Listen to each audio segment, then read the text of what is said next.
열왕기상 15장 9절입니다. 열왕기상 15장 9절부터 24절까지입니다. 이제 아사 왕의 유다 통치 내용인데요.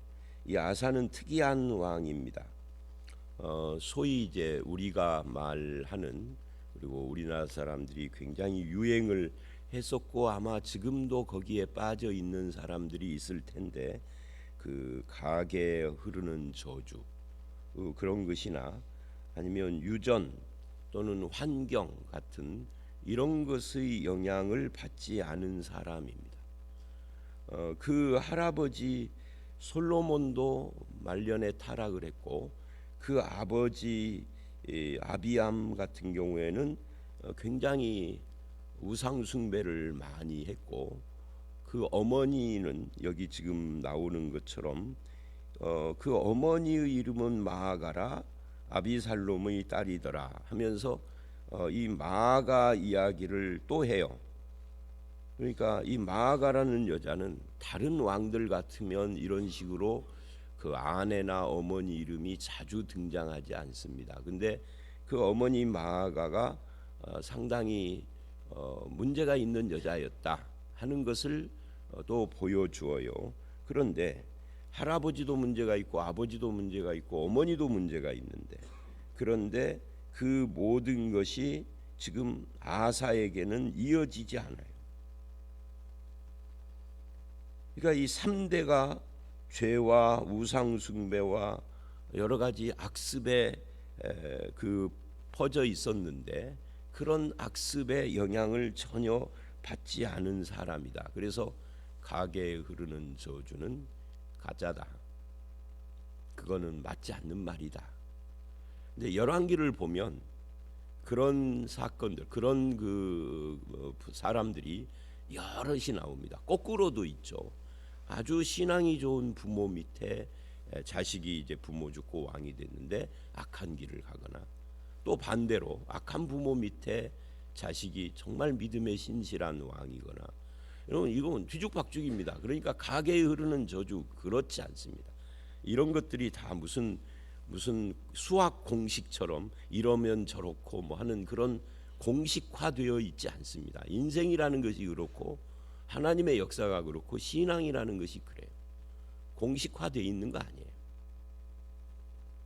인격이 어디 가요? 인격이라는 것은 지정의, 자기가 결단하고 자기가 이렇게 반응을 하고 하는 건데, 가게에 흐르는 저주가 있어서 나는 꼼짝도 못한다. 그래서 귀신 쫓듯이 뭘 해야 한다. 이렇게 되면 그건 무속신앙이지. 무속신앙의 미국판이라고요.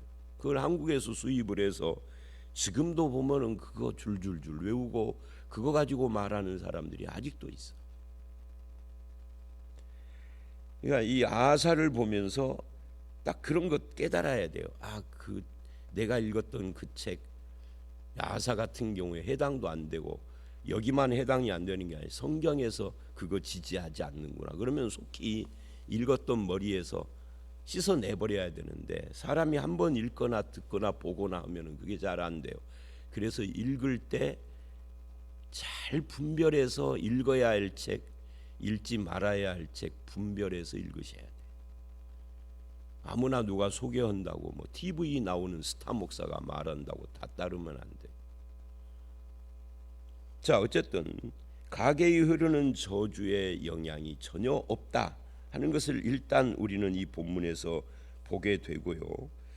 그게 10절로 15절 말씀이에요. 그래서 그 11절을 보면 아사가 그 조상 다윗같이, 그러니까 3대를 뛰어넘어서 아버지 할아버지를 뛰어넘어서 그 위의 조상 다윗과 같이 그래요. 여호와 보시기에 정직하게 행하였으며, 그러니까 그 모든 우상을 다 척결을 하고요. 하나님 보시기에 정직한, 물론 14절을 보면 다만 산당은 없애지 아니하니라. 그러니까 산당까지 없애는 것은 이 아사가 아마 힘이 안 미쳤겠죠. 아무리 왕이라 할지라도 왜 그랬을까? 이게 이제 열왕기 상하를 읽어보면은 믿음이 좋은 왕들도 마지막 결론에 산당은 못 없앴다는 말들을 참 많이 합니다. 이유는 딱 하나예요. 저거 문제이기는 한데 너무 민간의 뿌리가 깊이 박히고 퍼져 있어. 이걸 건드릴 수가 없는.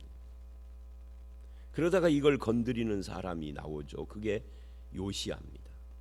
근데 안타깝게 요시야는 유다의 마지막 왕이고 33살에 일찍 죽어요. 자, 어쨌든 연약한 부분도 있지만 그러나 일평생 여호와 앞에 온전하였다라고 14절은 이야기를 합니다. 부자 간에 이렇게 다를 수 있을까? 신앙은 다릅니다. 다른 것은 다 부자 간에 닮기도 하고 또 뭐 닮지 않으면은 본받고 따르기도 하고 다 그래야 되는데 신앙만큼은 부자 간에 닮는 것이 아니라 하나님을 따르고 신앙이 좋은 인물을 닮아가고 해야 하는 것이죠.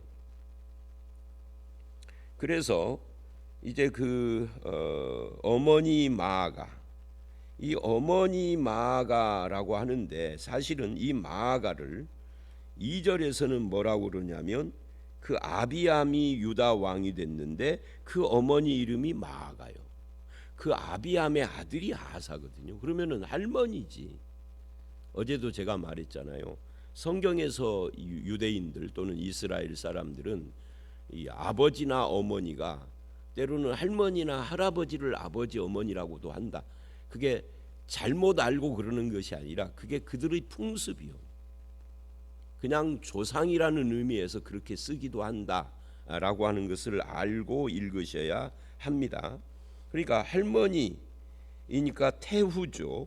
근데 그 태후의 혐오스러운 13절 혐오스러운 그래요.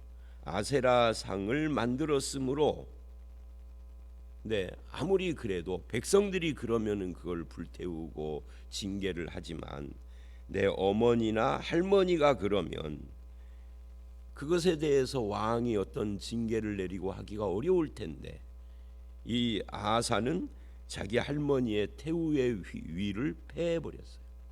그러니까 이 부분에 있어서 강직했다 하는 것을 말하고 있는 거죠. 수십 년 뿌리를 깊이 유다에 박은 이 아세라상 섬기는 것을 철폐를 이렇게 해서 시킨 거죠. 문제는 이제 이런 식으로 해서 그 정화를 시켰지만 그 아들 때에 가면은 또 이게 복원이 돼요. 왜? 아들은 또 나쁜 놈이라. 이런 식으로 유다가 엎치락 뒤치락을 합니다. 북왕국 이스라엘은 계속 나쁜 놈들이지만 남왕국은 선한 왕, 악한 왕이 엎치락 뒤치락을 해요. 그러니까 뭐예요? 가계에 흐르는 저주는 아니다 하는 거죠. 자, 그래서 이 뿌리 깊은 아세라상 숭배를 그거를 완전히 철거를 하고 또 12절을 보면 오늘은 이렇게 14절로 갔다가 밑에서부터 거꾸로 올라가는 형식이 됐는데 12절을 보면 남색하는 자, 남색이 뭐라고요? 동성연애 하는 자들을 다 쫓아내 버렸다. 그 땅에서 그러니까 이스라엘을 밖으로 쫓아낸 거죠. 그 조상들이 지은 모든 우상을 없앴다. 그 조상이 누구예요? 솔로몬 그리고 아비암. 자기 아버지, 할아버지, 할머니가 지은 그런 우상들을 다 없애버리고 동성연애자들을 다 쫓아내버렸다. 그러니까 아사가 하나님 앞에서 정직하게 믿음으로 행했다 하는 겁니다. 그렇게 일시에 없애버린 그 아사, 태후의 위까지 패해버리고 단호하게 개혁의 의지를 보여준 아사를 지금 이 본문은 칭찬을 하고 있는 겁니다. 그런데 그랬을 때 신하들과 백성들은 오랫동안 그 악습에 물들어 있었는데 이게 엄포가 아니로구나, 순종하지 않으면 큰일 나겠네 하면서 다들 쉬쉬하고 자기들이 가지고 있는 이런 우상들을 없애거나 불태우거나 했겠죠. 문제는 14절의 표현이 애매하다 그 말이에요. 산당을 없애지 않았으니 이게 우상 숭배의 잔재는 아직도 조금 남아 있는 거죠. 민간에 깊이 파고들었기 때문에. 그러나 그래요. 그러나 일평생 하나님 앞에 온전하였다. 그래서 15절 그가 그의 아버지가 성별한 것과 자기가 성별한 것을 성전에 드렸으니 은금 그릇들이다. 하나님께 헌신을 했다 하는 이야기죠. 그런데 이제 이런 말씀들을 우리가 똑같은 기록이라고 할 수 있는 역대하 14장 2절로 5절에 가보면 아하사가 산당을 없이 하고 율법을 행함으로 나라가 평안함을 얻었다라고 오늘 이 본문과는 상반된 기록을 해요. 이 기록이 왜 이렇게 모순이 있는가? 왜 그러느냐 하면 이게 사실은 모순이 아니고요. 열왕기상 15장 14절은 아하사의 힘이 미치지 못하는 곳에 대한 이야기예요. 그러니까 다만 산당을 없애지 못했다 하는 것은 이것은 아하사의 힘이 미치지 못하는 곳, 그 힘이 미치지 못하는 곳이 어디냐 할 때 이게 북왕국 이스라엘입니다. 거기는 내 힘이 미치지 못하는 거죠. 그래서 이제 역대하 14장 2절로 5절과 8절 이하를 보면 구스왕 세라가 100만 대군으로 쳐들어와요. 이 지금 열왕기상에는 기록이 안 돼 있죠. 그래서 유다가 총동원령을 내려서 58만 명의 군대를 동원을 합니다. 이때 아사 왕의 기도가 나와요. 뭐라고 기도를 하느냐면 강한 자와 약한 자 사이에 주님께서 도와주실, 주님밖에는 도와주실 사람이 없사오니 우리를 도와주시옵소서. 원컨대 사람이 주를 이기지 못하게 하옵소서 하는 그런 신앙의 기도를 합니다. 이 싸움의 주체가 하나님이시다 하는 것을 그렇게 고백을 한 거죠. 결국 아하사는 자기는 왕이지만 하나님 앞에서 종일 뿐임을 고백한 것입니다. 인간은 하나님을 이길 수 없다 그런 이야기죠. 그래서 역대하 14장 12절을 보면 대승리를 하게 합니다. 이 신앙이라는 것은 결국 이 세상을 살다 보면 나하고 싸우려고 덤비는 것들, 그것이 세상일 수도 있고 사람일 수도 있고 사탄이나 죄나 유혹일 수도 있고 그런데 그렇게 나와 싸워서 나를 정복하고 나를 원치 않는 것으로 끌어가려고 하는 것을, 그것을 하나님이 싫어하신다. 하나님이 원치 않는 일을 시키려고 나를 종 삼으려고 하는 거죠. 그럴 때마다 우리는 온전한 마음으로 하나님을 의지해야만 합니다. 아하사처럼. 이 온전한 마음이라는 말은 전심이라는 말이에요. 전심의 반대는 뭐죠? 갈라진 마음, 두 마음입니다. 하나님과 우상 사이에 갈라진 마음, 또는 하나님과 세상, 항상 한쪽은 하나님이죠. 하나님과 세상, 하나님과 우상, 신약에 가보면 하나님과 물질, 뭐 이렇게 두 마음 이야기를 해요. 그래서 신앙은 한마디로 내 힘을 믿지 않는 거죠. 내 힘을 의지하지 않는 거죠. 자, 이게 15절까지의 이야기예요. 역대하하고 약간의 기록의 차이가 있지만 그거는 모순을 말하는 건 아니다. 그런데 이제 16절서부터 24절을 보면 아하사의 실패에 대한 이야기가 나와요. 이 아하사 시대는 북왕국의 여로보암이 죽고 그 아들 바하사가 그 혁명을 일으켜서 북왕국 바하사가 왕의 자리를 차지했던 때입니다. 그가 남왕국 유다를 쳐들어왔어요. 예루살렘에서 8km 거리에 있는 성이 라마예요. 그러니까 굉장히 가까이 온 거죠. 그 라마에다가 성을 건축을 합니다. 이게 다급한 상황인 거죠. 그렇게 되면은 국경선이 밑으로 밀리는 거잖아요. 그러니까 우리로 말하면 이런 거예요. 지금 있는 휴전선이 철원 뭐 이런 데인데 북한이 밀고 내려와서 의정부까지 와서 의정부에다가 철조망치는 거예요. 그런 상황이 지금 벌어진 거예요. 아주 다급하죠. 문제는 구스왕 세라의 100만 대군 앞에서는 하나님께 기도하고 하나님만 의지했던 이 아사가 이번에 이 바하사가 쳐들어왔을 때는 하나님만 의지하지 않고 정치적이고 외교적인 수단을 동원을 했다는 거죠. 그래서 아람이 수리아인데 이 수리아가 지금의 시리아하고 겹쳐요. 똑같지는 않지만 그 시리아의 수도가 다메섹입니다. 그 다메섹이 요즘 뉴스에 나오는 다마스쿠스죠. 근데 거기에 있는 아람 왕 베나닷에게 도움을 요청을 해요. 그때 그 도움을 요청하는데 말로만 도움을 요청할 수가 없으니까 성전과 왕궁의 곳간에서 남아있는 은금을 몽땅 꺼내서 그걸 선물로 예물로 보냅니다. 그러니까 생각을 해보세요. 이 성전에 왕궁은 그렇고 성전에 솔로몬이 금, 은 이런 걸로 방패도 만들고 그릇도 만들고 했잖아요. 그것을 애굽 왕 시삭에게 싹 뺏겼는데 그래도 좀 남아 있는 게 있었던 모양이에요. 그 남아 있는 것 다 긁어 모아서 모자라니까 왕궁의 것까지 긁어 모아서 다급하니까 베나닷에게 예물로 보냈단 말이죠.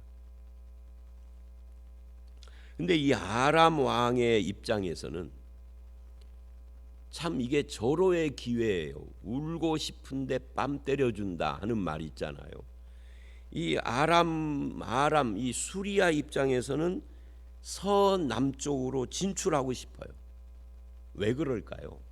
왜냐하면 이 수리아는 지중해 쪽이 좀 막혀 있거든요. 그러니까 지중해 쪽으로 진출을 해서 해양 무역도 하고 그러면 얼마나 좋아요. 고대 세계에는 이 수리아가 그쪽을 다 지배를 했기 때문에 지중해로 열려 있었잖아요. 근데 그렇지 않은 상황이니까 울고 싶은데 뺨을 때려준 거예요. 기회가 온 거죠. 그래서 북이스라엘의 후방을 치게 해달라 하니까 군대를 이끌고 북이스라엘 후방을 북동쪽이죠. 이걸 친 거예요. 그러니까 북왕국 이스라엘 왕 바하사가 다급해진 거죠. 그래서 이 라마의 건축을 하는 것을 중단하고 군대를 물리고 철수를 했다. 그런 이야기입니다. 문제는 또다시 역대하 16장 7절 이하를 보면 이 부분에 대해서 역대하가 똑같은 기록을 하는데 뭐가 차이가 나느냐면 그냥 그렇게 해서 라마 건축을 중단하고 물러가고 라마를 건축하려고 준비해서 이제 건축을 좀 시작을 했겠죠. 그 돌과 제목들을 다 가져다가 베냐민의 게바와 미스바를 건축하였더라 하고 끝나요. 그리고는 23절에 아사의 남은 행적을 이야기를 하고 수상한 기록을 하나 말을 하죠. 그게 이 23절 끝에 그러나 그는 늙음하게 발에 병이 들었더라. 그 발에 병이 들었는데 어쨌다고? 아무 밑도 끝도 없이 그냥 이렇게 하고 끝났어요. 그런데 이것을 역대하 16장 7절로 10절과 그 다음에 12절 이하에 이걸 언급을 합니다. 그때 이제 이 사건이 일어났을 때 하나님께서 선지자 하나니라고 하는 선지자를 보냅니다. 우리 귀에 좀 익숙하지가 않죠. 근데 이 열왕기 상하나 역대 상하를 보면 기록 선지자가 아닌 문서 선지자, 그러니까 에레미야, 이사야, 에스겔, 다니엘 하는 이게 기록 선지자들이잖아요. 기록 선지자들이 아닌 말로만 하나님의 말씀을 증거하고 문서로 남기지 않은 선지자들이 많아요. 엘리야, 엘리사도 문서로 기록으로 선지서를 남기지 않았잖아요. 그러나 그들은 이제 워낙 유명하고 분량이 기니까 우리가 기억을 하는데 하나니를 비롯한 여러 선지자들은 잠깐 등장을 하고 사라져서 우리가 잘 몰라요. 근데 그 하나니를 하나님께서 보내요. 누구에게? 이 아사에게 보내서 이 사건에 대해서 책망을 합니다. 그러면서 그때 뭐를 말을 하느냐면 앞에서 했던 구스 왕이 쳐들어왔을 때 그 태도를 거론을 하면서 네가 그때 하나님을 의지해서 승리했지 않느냐, 그거를 이야기를 해요. 그러면서 지금 너는 하나님 앞에서 전심으로 행하지 않고 망령되이 행하고 있다 하고 지적을 합니다. 그러니까 열왕기는 단순히 아사와 바아사 사이의 전쟁 이야기로 그냥 중립적인 것처럼 기록을 하고 끝나지만 역대하에서는 이것을 하나님이 책망을 했다 그래요. 그런데 그렇게 책망을 했을 때에 이 아사가 왜 이게 실패냐면 하나님을 의지하지 않은 것도 아는 거지만 그렇게 책망을 하면 다윗 같으면 내가 잘못했습니다 하고 무릎 꿇고 회개를 해야 할 텐데 아사가 화를 내요.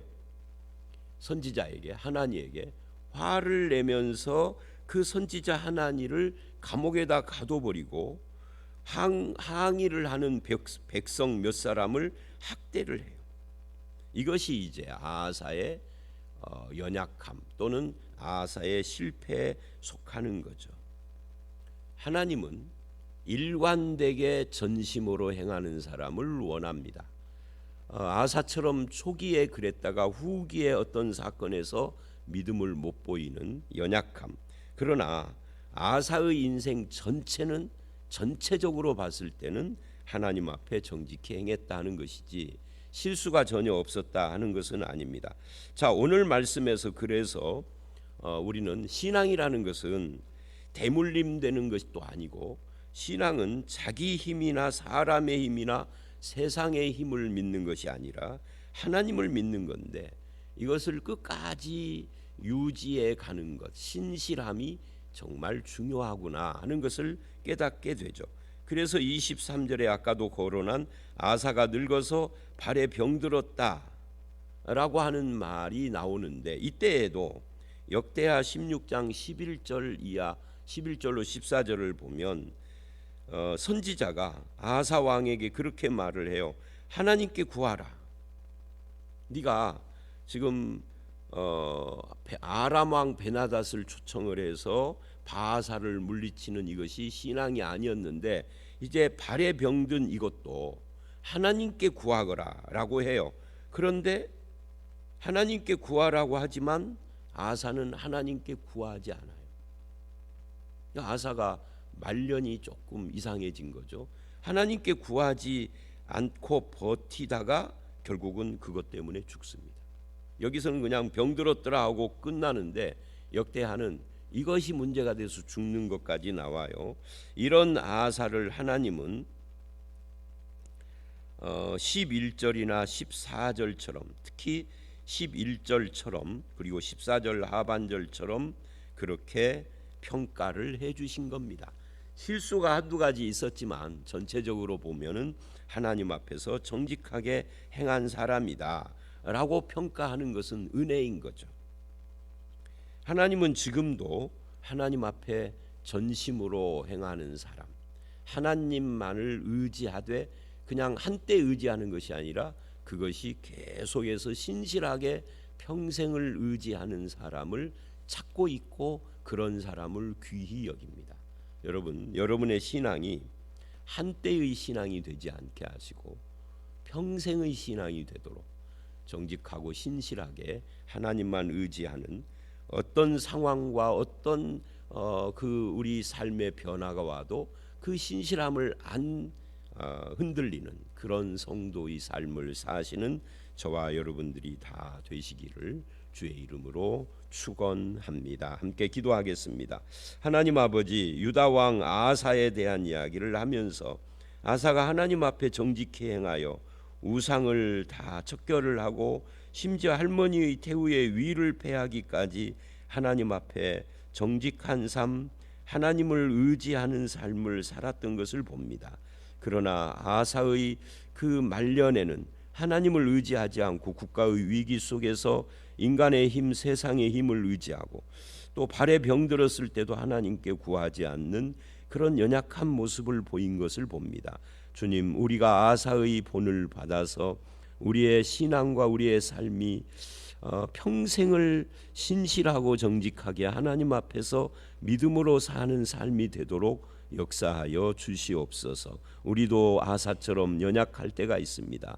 흔들릴 때가 있습니다. 그럴 때마다 붙잡아 주셔서 신앙의 길로 돌아오게 하시고 늘 세상과 사람을 의지하고 그렇게 사는 어리석음의 유혹에 빠지지 않게 하시며 하나님만 의지하며 그 말씀을 따르는 일에 전심을 다하는 우리 모두가 되게 해 주시옵소서. 예수님 이름으로 기도드렸사옵나이다. 아멘.